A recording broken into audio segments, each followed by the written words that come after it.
Good evening and welcome to ANAMED for a lecture by Professor Nicholas Rauh. Today, Professor Rauh will share his findings on a historical figure, Epyaxa, the queen of Cilicia at the end of the 5th century BCE. As part of his book project, Rebuilding the Biography of this Queen, he utilizes historical texts, coins, and other archaeological evidence from a vast geography in southeastern Anatolia. We are grateful for his visit and sharing a sneak peek at his book in progress. But before I leave the floor, let me introduce Professor Rauh to you. Nicholas K. Rauh is Professor Emeritus of Classics at Purdue University. As Director of the Rauh Cilicia Archaeological Survey Project, and as a member of both the Boğsak Archaeological Survey Project and Building Archaeology in Rauh Cilicia, he has conducted nearly 30 years of pedestrian archaeological survey in stony Cilicia. He has published 3 books, maybe better known among them being Merchants, Sailors, and Pirates in the Roman World, and more than 100 articles, survey reports, and online datasets. Please join me welcoming Professor Nicholas Rauh.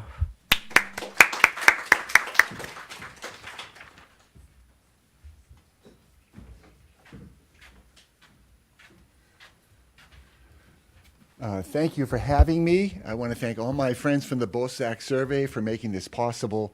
It's such a wonderful opportunity to be here in Istanbul. Let's make sure we're on the right one. Which one was part 1? This one. Okay. Yeah. If you simply click on this one. This one here? No. No? You go ahead. Okay. Go ahead and click it. Okay. What I'm going to talk about is this queen. Not that she's all that extraordinary. It's just that I felt she hadn't gotten enough attention from our field. So this is Epyaxa, the last queen of Cilicia. So let's go ahead and introduce her.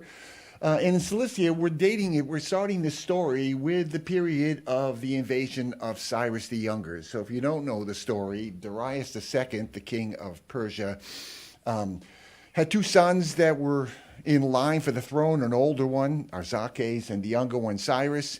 And he sent Cyrus out to the Aegean to deal with the Peloponnesian War, the fighting between the Spartans and the Athenians, partly because it was such a mess. Persian satraps were supporting both sides, and he wanted his son to resolve it one way or the other. So Cyrus received this special power. He was called the Karanos, not just a general, but a Karanos, which Xenophon tells us means Lord.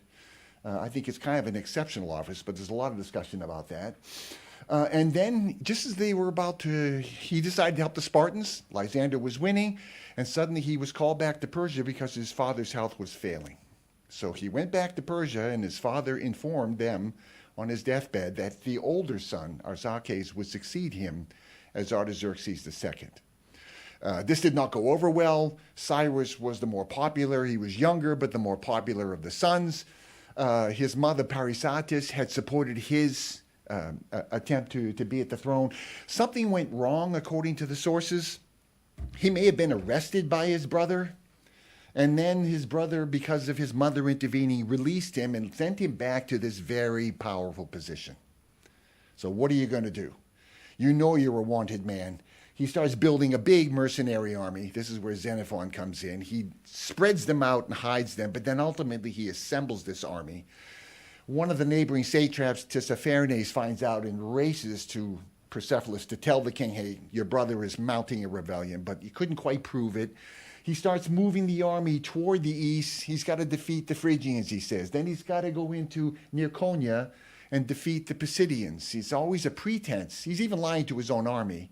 But while he was there, people begin to, okay, this is happening, got to make decisions. And so the satrap of Cilicia here, he's the main swing way, because there's only so many ways into Cilicia, as you can see, and this is the way to Mesopotamia. So His job was to hold the Cilician gates, and he sends his army up there to hold it. And Syennesis, he was a native king. He's the king of Tarsus, but he was a satrap working with the Persians as well. He was given a lot of leeway. He could collect taxes. He had his own army. He controlled both garrisons, not only the Cilician gates, but the Syrian gates as well. So he had a lot of power this way. And Diodor says he was kind of a devious person. You don't really know where he stood. On the one hand, he's got Cyrus with a big army just over there.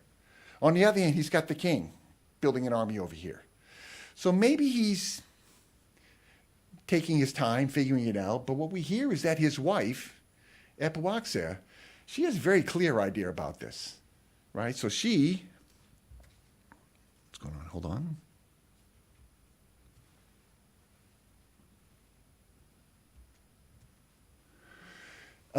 At this juncture, she went to Cyrus's camp, which was just outside of Konya. The wife of Syennesis, the king of the Cilicians, and the story was, and this is Xenophon, who was a witness to this, was that she gave him, Cyrus, a large sum of money. At any rate, Cyrus paid the troops at that time 4 months' wages. The Cilician queen was attended by a bodyguard of Cilicians and Aspendians. And people said that Cyrus had intimate relations with the queen. And the Cilician queen, as the report ran, asked Cyrus to exhibit his army, and this whole story about how the Greek army attacked the Persian army while they were at breakfast and terrified them and all that, just to show off. And so that was a commotion. But she was very impressed by this, if we zip down to 20. And the Cilician, Cyrus sent the Cilician queen back to Cilicia by the shortest route, and he sent some of Memnon's troops to escort her, Memnon himself commanding them.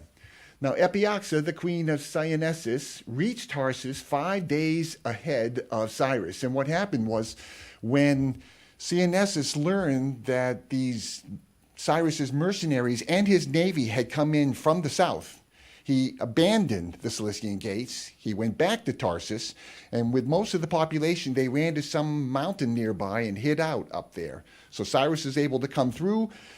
He got to Tarsus, and Epyaxa was there. She reached Tarsus 5 days ahead of Cyrus.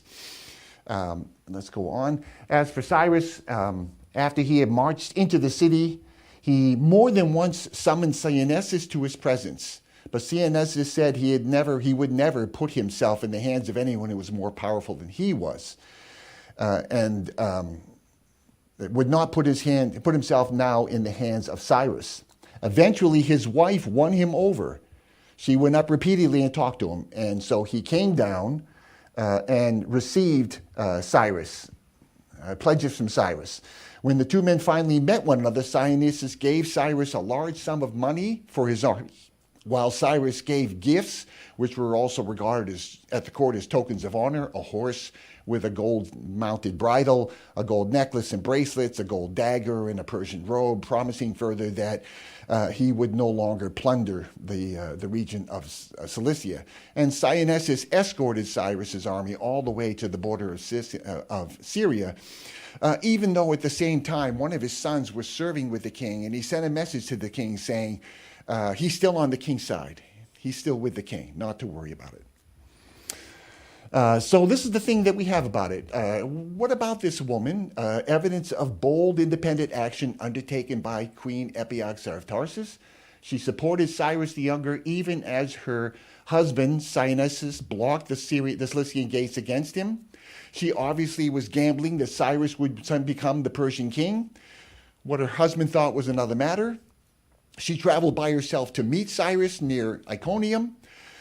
She commanded an army of Cilician and Aspendian mercenaries who were guarding the silver that she was conveying. She brought enough money to pay Cyrus's mercenaries 4 months' salary. According to Xenophon, who was an eyewitness, Epyaxa slept with Cyrus at the camp and then attended this military exercise. She then journeyed back to Cilicia by a faster route. She was attended by a detachment of Cyrus's Greek mercenaries, and linked up with Cyrus's naval forces. And news of this arrival is what caused Syennesis to abandon the gate. She arrived at Tarsus 5 days before Cyrus and persuaded her husband, Syennesis, to come down from his fortified refuge and perform fealty to Cyrus. Syennesis then gave Cyrus additional money and escorted him to the Syrian border. So all of this is what Xenophon tells us. And all of these acts, witnessed personally by Xenophon, they suggest something unique about Queen Epyaxa, namely that she was a very bold and energetic queen capable of independent action, independent even of those of her husband, King Syennesis, the satrap of Cilicia. And again, you can point to others, Artemisia of Caria. There are other examples. This is one that's kind of flown under the radar. And what I'm going to suggest here is that one explanation for this is that in addition to being the wife of the satrap king of Cilicia, she herself was a queen of a neighboring kingdom that we hear about, and the kingdom known as Perindu. And the record for Perindu goes back to 557 BC when the king of Perindu, Apawashu of Perindu, fought a war against King Neriglissar of Babylon. So we're going to kind of jump backwards to make this point. So three places are going to kind of become important here. Let's see if I got this working.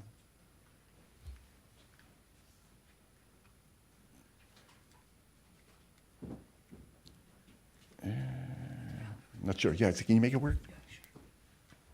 And these are Ura, Kirshu, which is Meydancık Kale. It's right there. Okay, great. And Pithiusa, which is modern-day Dana Island. These three places are mentioned in the account of Neriglissar himself, and this is from his obelisk. Again, it's kind of broken in the third year of the month of something. Apawashu, the king of Perindu, mustered his numerous army, and in order to rob and plunder, set forth across the river. Neriglissar mustered his army and marched to the city of Hum to oppose him. Because of this, Apawashu stationed his troops and mounted police, which he had collected in a mountain valley, for an ambush. Neriglissar caught up with them and accomplished their defeat. He slew many troops, and many of his troops and horses he seized.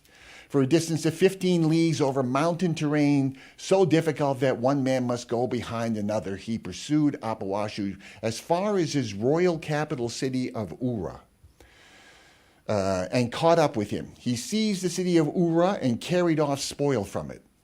From the city of Ura to the city of Kirshu, the royal city of his ancestors, this is Apawashu's ancestors, for a distance of 6 leagues over mighty mountains. When he had marched by a steep pass, Neriglissar captured this fortified royal city of Kirshu. Its walls and palaces and people he burned with fire. The city of Pitusu, the island of Pithiusa or Dana Island, a mound which is in the midst of the sea. He overran it, captured 6,000 fighting men who had set themselves up within it. From boats he captured. He demolished that city, and then he captured its people. And in that year, from the pass leading to the city of Salune, which people think may be Selinus, which is way over on the other side of rough Cilicia, as far as the boundary of the city of Ludu, the Lydian Empire possibly, he burned with fire. Apawashu, however, fled, and the king never captured him. So we have this description of him as well. So Olivier Casabon has already argued that the name Epyaxa is etymologically identical with Apawashu. This is a potential link. Let's just throw it out there. And if so, the queen's name provides us with our first direct connection to the ancient kingdom of Perindu in rough Cilicia. What I'm asking is, what is the archaeological evidence for Perindu? And more importantly, what is the available evidence that Perindu survived this destruction of King Neriglissar in 557 BC? So to explore this, we're going to look at 4 things: Kirshu, Meydancık Kale, Ura, maybe in the vicinity of Silifke, Pitusu or Pithiusa, Dana Island, and this Aramaic inscription that was found in the last couple of decades at Koja Oluk, mentioning the Perindian dynasty. Okay, so first we go to Kirshu, Meydancık Kale, and what we have here is a fortress situated on a promontory that juts out into the valley of a river that leads out to the sea. Kelendaris is right over here. You can see Kelendaris right there. So it's sort of situated up in the mountains, but probably about less than 15 kilometers from the sea. It is basically completely cut off on three sides by these cliffs. The only access is from the north, and that's where we have this giant fortress that was built. Presumably it's Persian. Here is a mock-up of the fortress itself. It had an entrance ramp that led through a great portal and through an interior court and then out into the flat plateau behind it. Adding this here, but one of the things that was found here was a Achaemenid processional relief, fragments of this as well, indicating, again, a very profound connection to the Achaemenids. So here is the fortress itself, and again, it's got several towers on the north-south, a kind of central bastion, and then this ramp that goes through the doorway this way, through an interior court, and a passageway right there. This ramp, we're actually on it walking, and you have to turn to the right to go through the gate right here. And the interesting thing is this giant, what we call an embrasure in the wall right there. This is for a projectile firing machine, an oxybelis or something. So it's a bolt firing machine. It's about 70 centimeters wide right there. These machines did not come into use until the early 4th century BC. Our earliest record for it is from an inscription of the arsenal of the Piraeus in Athens, and it dates to like the 370s. And it mentions the fact that they have spare parts for these machines at the Piraeus. And that's our really earliest documentation. I mean, they probably were being fiddled around with, but the point is, that kind of gives us a date, starting date for when this structure right here might have been constructed.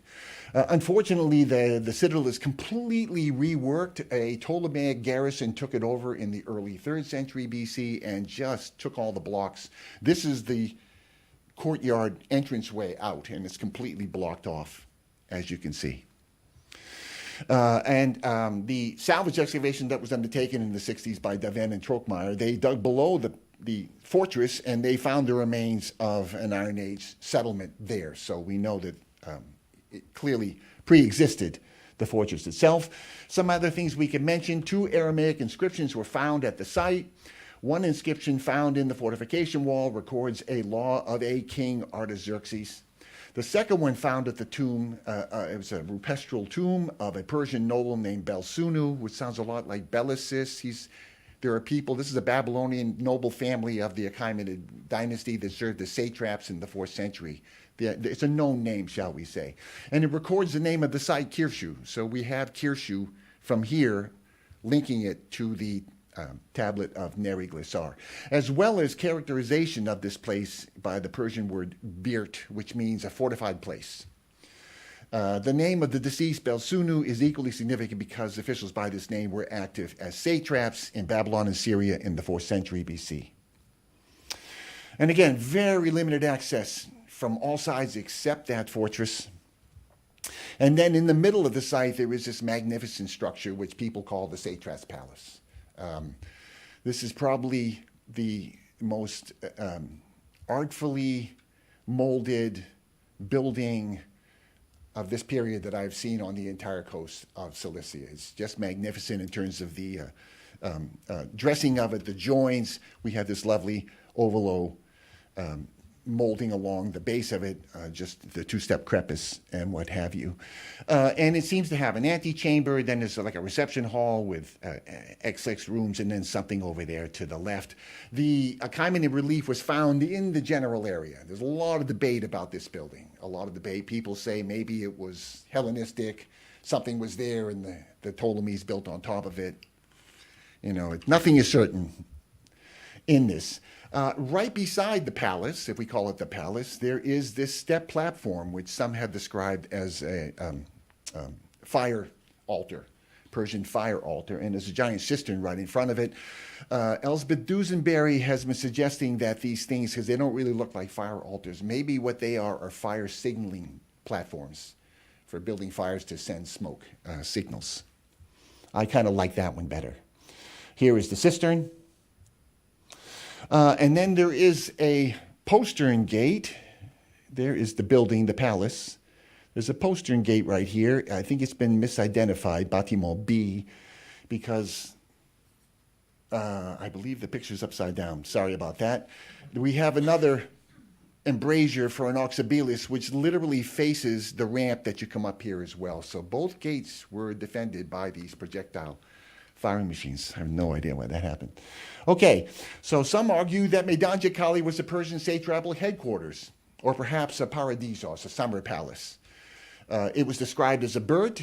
It exhibits an Achaemenid processional relief, a palace, a fire platform, a tomb of a known noble. All of these argue in favor. The problem becomes that it's hard to explain this in relation to the capital at Tarsus itself, which we know had a basileia and also a mint which struck coins, not only for the satraps, but for these Persian generals that were mounting these big invasions during the 4th century BC. So how do you have both is a question. And why do we hear nothing about this place at the same time? I think a more likely explanation is that Meydancık Kale or Kirshu became a Persian garrison base or an akron. And we know these existed throughout the empire. So they have a professional garrison force that's holding down a certain area. And since it's professional, they expected to be paid in silver. So you also store the silver at these akra. It's a treasury depot. The garrison's basically guarding its own money, but this is where the money gets stashed. And what we see is these places tend to be kind of close to the coast, high up on a mountain with very limited access. I mean, we're talking about a big pile of silver, so you have to protect it. So you put it way out of reach as best you can that way. And the thing is that we know that these akra would have been commanded by frurarchs. We know about these garrison commanders. And also there would be treasurers, and always more than one, and that all of these officers were appointed directly by the king. They do not work for the satrap. They work for the king. This is his way of controlling every facet of what's going on out there. So that it would be slightly independent of Tarsus also makes sense if we look at it this way. In any event, what we see is that Kirshu was still functioning in the 5th and 4th centuries BC. There's no real proof that it was interrupted. It's kind of continuous. Is it her palace becomes the question with all this Persian information here, so that's problematic. Okay, let's go to Ura, which we presume is where Silifke is today. So André Lemaire suggested, for example, that it's probably under the castle, the medieval castle. So here's the river. And the great thing about this position is that it's right where there are these cataracts. So it's one of the easiest places to ford the river before you get into the marshlands of the delta in a way. And I'm going to do a slight comparison between Ura and Tarsus because they're almost like sister cities in the way they project themselves this way. And although we don't know anything about Ura, we do know about its coinage. In the 5th century, from about 460 to 400 BC, it was striking a lot of coinage. Now, again, this is the Persian Empire. All of this coinage is kind of being struck under Persian orders. However, whoever's implementing this, it's being controlled by the Persians, all of the coins I'm going to show you. But it's interesting here that what we see here is an Aramaic inscription describing Ura, and we have this crenellated towers of some sort of a gate structure. This is the reverse of all the coins. Although the obverse has changed, this is the reverse. So this is sort of like to the locals, this was Ura, whether it's an acropolis or whatever it was. Otherwise, the staters, silver staters, employ what I would describe as indigenous, Near Eastern motifs, certainly not Greek, more indigenous, winged bulls, a winged lion, winged horses, winged ibex, winged griffins, a reclining ibex, and again, the turreted gate, and then always in Aramaic, always in Aramaic. Okay? If we look at the coins of Tarsus in the same period, it's kind of similar. We have Melkart on a hippocamp. We have some unknown god with a trident, but there's Tarsus in Aramaic, always in Aramaic in the 5th century BC. Here's Nergal of Tarsus. He's holding some sort of an axe. And here's Bellerophon on Pegasus, which is kind of a wide Cilician adapted myth. Again, Pegasus and some sort of hooded warrior with an axe or something, and then Bellerophon and Pegasus again this way. So from a mythological perspective, it still is kind of indigenous, is what I would say. And then we have the other side of the coinage, which is the military motifs. And the military motifs tend to portray these riders wearing kirbasia, the Persian riding outfit, and bashliks, the felt Persian hats. So we see that. One of the interesting ones on the far left also has an Iranian winged solar emblem there on it as well. And one of the earlier coins shows a Persian-like soldier eliminating a wounded, incapacitated Greek hoplite. So pretty obvious who the threat is here in that respect. We have Persian soldiers facing each other, again, always with Tarsus in Aramaic.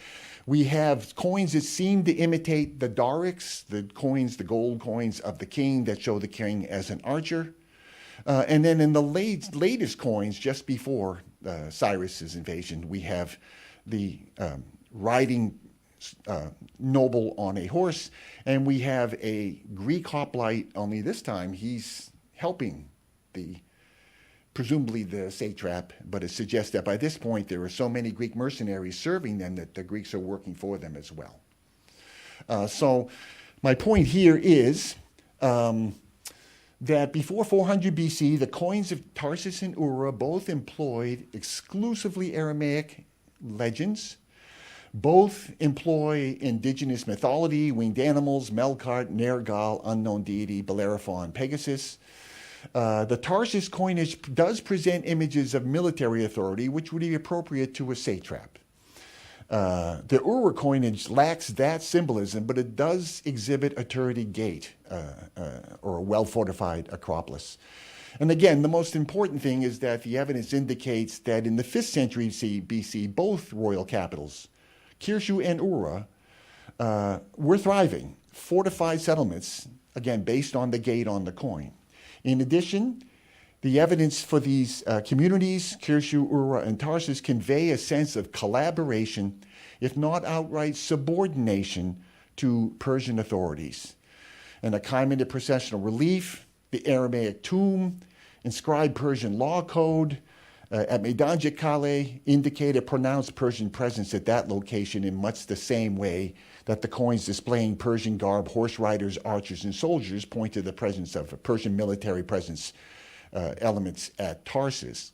And overall, the evidence points to a curious, what I call a mixture, a melange of native Cilician attributes and those of the Persians. And there's a lot of people talking about this right now, that perhaps this is an example of what we call political creolization. And I can give you examples of this.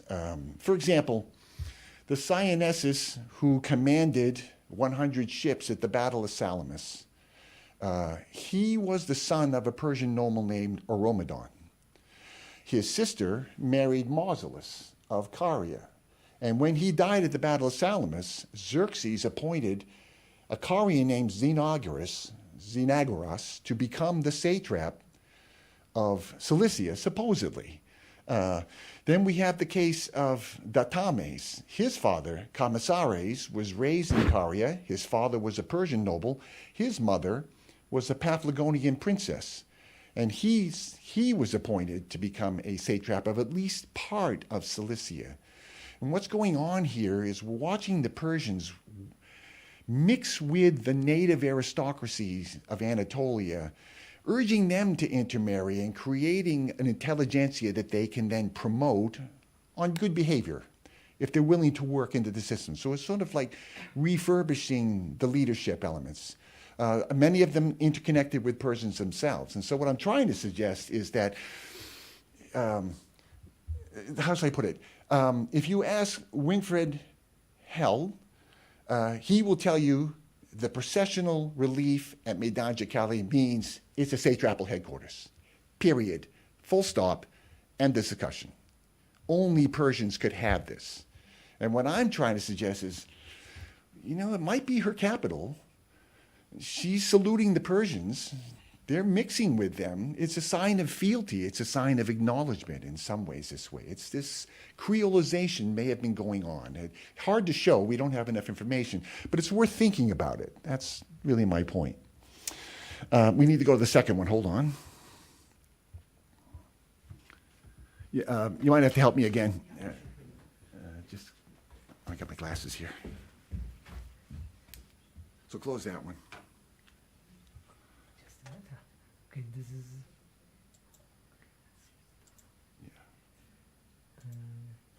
That one, there we go. Okay. Okay. This is the first slide. Yes. Okay, so we've looked at Kirshu, we've looked at Ur, now we're going to look at Patusu and the network of Iron Age ring forts that have been identified by the Boğsak Archaeological Survey Project. And I should point out, we didn't intentionally go to find these places, we just kind of stumbled on them over time. But the first place we encountered them was at Dana Island itself, which is a large Christian settlement, just robust Christian settlement with 7 churches. It's just an amazing place. But up on top of the mountain, we noticed something in the aerial photography that there seems to be some sort of a ring wall up there. So here you can see it. There is a church inside it. There is a church complex inside it, which adds to the complexity of this thing. And here we can actually see this ring wall as it goes around. This is not extraordinary architecture. It is basically large quarry blocks extending on each face, and then they would just fill it with palm-sized blocks and anything they could throw into it. It's probably a stone socle to a mud brick superstructure. The tallest part of this is only about 2 meters. Maybe it was 3 to 4 meters tall maximum. It's just some sort of a ring fort in that respect. The interesting thing is that they threw a lot of stuff into the fill, including pieces of pottery, and that's what enabled us to date this. In addition to the big ring fort, there's a saddle right here, and then we found a smaller ring fort directly opposite it. And it's basically the same thing. These are not photogenic. They're just there. Okay, so from the big ring fort, these are the kinds of things that we found. We found a lot of basket-handled amphoras, sometimes with the curving handles, some with the round handles like this one right here. Most interesting, we seem to have found several fragments of this bulging neck Chian amphora. Here's the handle, there's the neck. It could be an imitation, but that's what it seems to be. And that jar dates somewhere between 525 and 490 BC. So not 557, we're not back that far, but we're in the vicinity of it. At the second Kale, we found a lot of just courseware that were really difficult to date, but we did find this one, imitation North Aegean amphora handle, and it is stamped Sigma Omicron. And the interesting thing there is that in the Roman period, we know that Sole was producing amphoras, so that was kind of curious. This is the Bronze Age citadel at Soloi. There's the Roman colonnades. And the interesting thing about Soloi in particular is its coinage. It has an extremely robust coinage. And every single coin uses a grape bunch as its reverse. Greek motifs, otherwise, helmet of Athena, there's a Nebazon, there's a Gorgon, but always the grapes on the backside, indicating I think it's quite likely that jar was being produced here and was part of this mobilization of Cilicia to provide for these mercenaries that were being mustered in Cilicia in the 4th century BC. But it also, I find this is useful because it contrasts with the Near Eastern motifs that we saw for the Tarsus coinage and the Ura coinage as well. To return to the castle, there is a stone staircase that leads up to that saddle between the two castles, probably late Roman and connected to the church complex on top. Here is our map of the site where you can see the layer settlement occupation area right here in the ashlar building that we've identified, and then the stone casement leads its way up between the two castles right there.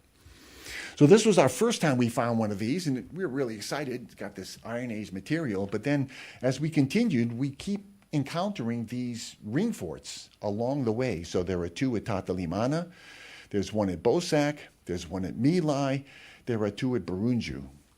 So just quickly, here is the one at Milai, and here we did find coursewares, which our colleague Murat was able to date to maybe the 7th century BC. And from that ring fort, looking back, you can see a line of sight. There's Dana Island, there's Boğsak, and we are looking directly down the coast at these things for, if you needed to signal things along the coast, this becomes possible. And it continues right up to Burunju Tepesi. This is up behind the state hospital. I got really excited because I saw it's very large in Google Earth. There are two of them as well. I thought maybe this is Ura. We get there, there's nothing. Nothing but egg on my face. So, because I announced this at Cilicia at a conference, so a big mistake. But all the same, there is Dana Island again. There is Boğsak. The line of sight seems to be heading really towards Cilicia, really toward the castle of Cilicia. So if that was Ura, we now have a series of signal bases extending all the way down to Dana Island to alert things. And so again, we get back to this, how much was Apawashu controlling in this area? It's hard to really say. I don't think of it territorially. I think it in terms of opportunistically grabbing places and taking them and using them in this respect. So did Perindu still exist in the 5th century BC? At Kirshu, it's still occupied at the 557. By the 4th century, it was used as a Persian garrison base in Akron. Ura, location unknown, but the coinage dated 460 to 420 BC displays a turreted gate of a fortified settlement. The coinage ceases at 400 BC. It ceases altogether. Pithiusa, Dana Island, Iron Age ring forts, dated by ceramic contexts between 600 and 400 BC, including the Chian Emperor and what have you, and a direct line of sight to the medieval castle at Cilicia, so an indication of a coastal signaling network. And there's one more indicator, inscription that just kind of is surfacing in the literature, although it's been around for a couple of decades. Up on the Yaila, at this little village called Kocauluk, they found a rock face inscribed with this message. I am Washunash, the grandson of Washunash. I am the son of Apawashu and Ashulkaria. While I was hunting in this region, I dined at this place. I mean, make of it what you will. You know, Kilroy was here. I'm not sure what his point was in making this dedication, but the point is this our Apawashu? Is this the son of Apawashu? Where do we fit this in the chronology? It's there. It seems to be after Neri-Glissar, and it's indicating that the dynasty was there in the region. There's Ura, there's Meydancık Kale. We're in the vicinity, and so the evidence suggests, no, it's not gone. It's still there, the same way that the sites are still active and occupied as well. So, following the death of Cyrus the Younger at the Battle of Cunaxa, King Artaxerxes sent Tissaphernes as his general to punish all the satraps and cities that had supported Cyrus against him. According to Diodorus of Sicily, only the satrap of Egypt was expressly omitted. King Syennesis of Tarsus and Queen Epyaxa disappear. Persian satraps and generals would command the province of Cilicia in the 4th century BC. The coinage of Ura abruptly ceases, unlike the other civic coinages of Cilicia, which in the early 4th century, 4360 BC, generated, as I said, 60,000 metric tons of silver. This is the 3rd largest coinage of the ancient world, all being generated by the Persians for their campaigns in the 4th century. The location of Ur remains unknown to this day. Kirshu, if not sooner, became a Persian garrison base. What seems clear is that Kirshu, Ura, and Pithiusa and the dynasty of Apawashu of Kirshu remain vibrant to the time of this event. Epyaxa's decision to support Cyrus proved her undoing. By supporting Cyrus the Younger the way she did, Queen Epyaxa gambled and she lost. It is worth remembering that Cyrus actually won the battle but died while pursuing his brother Artaxerxes, but for that, the gamble probably would have been a very good one. However, the fact that she could attempt such a gamble, that she went by herself to meet Cyrus near Iconium, that she journeyed with an army of Cilician and Aspendian mercenaries, that she brought enough money to pay Cyrus's army for 4 months, that she slept with Cyrus at the camp, that she journeyed back to Cilicia attended by his mercenaries, and that she persuaded her husband to come down from his fortified refuge and perform fealty to Cyrus. All of these acts, witnessed personally by Xenophon, suggest one thing to me, which is that Epyaxa was queen in her own right, very possibly the queen of the ancient kingdom of Perindu, that Perindu itself was still a significant realm. It was united with the dynasty of Tarsus through a dynastic marriage. only a queen of such stature, I think, could engage in the behavior that was witnessed and described by Xenophon in the Anabasis. Thank you very much.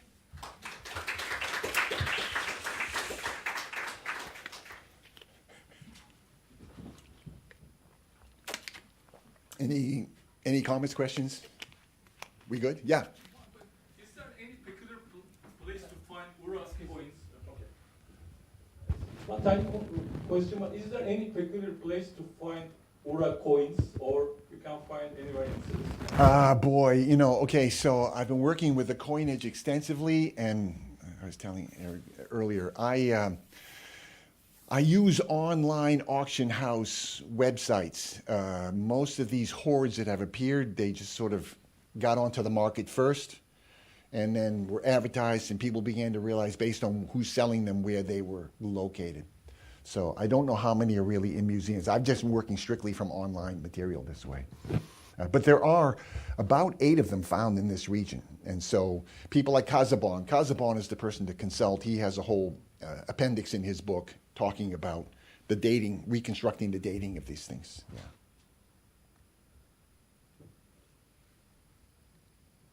All set? Great. Well, thank you for having me. It's been a real pleasure to be here. So, okay.